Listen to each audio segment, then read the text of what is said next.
kia như nghĩ thấy đâu.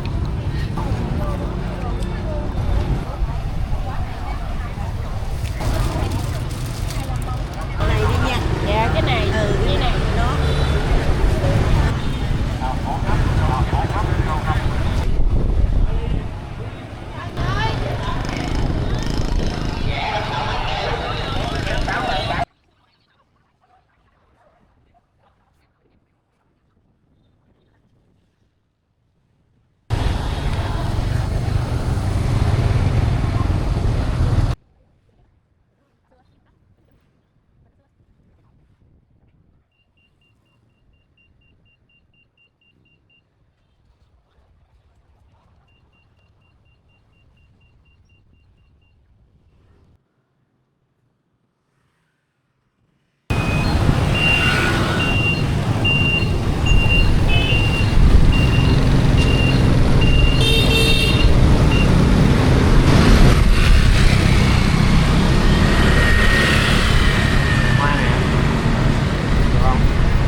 Con làm nè. Con cà chua.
Phải là tháng 3 nó mới có tháng 3.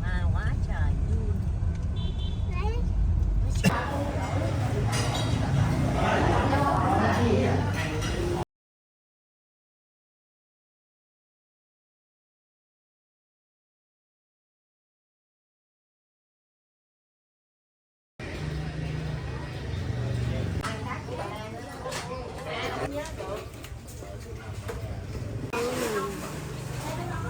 Rồi con hết rồi.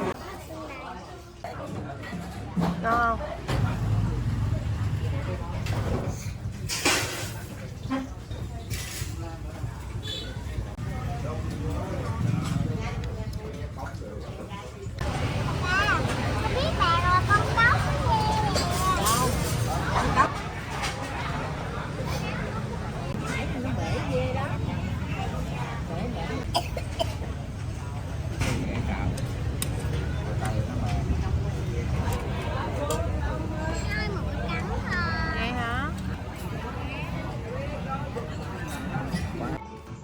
Cái cây tre kìa.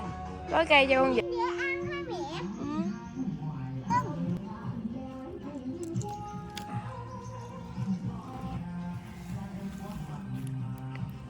Đám cưới người ta dối xa.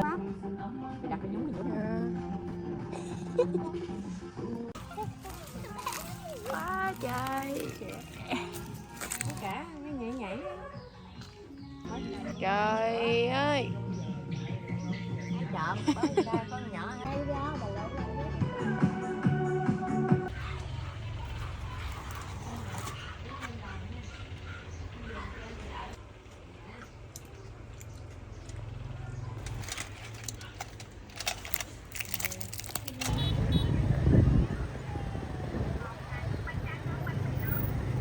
Ủa cái đậu xe trong kia quá trời ơi.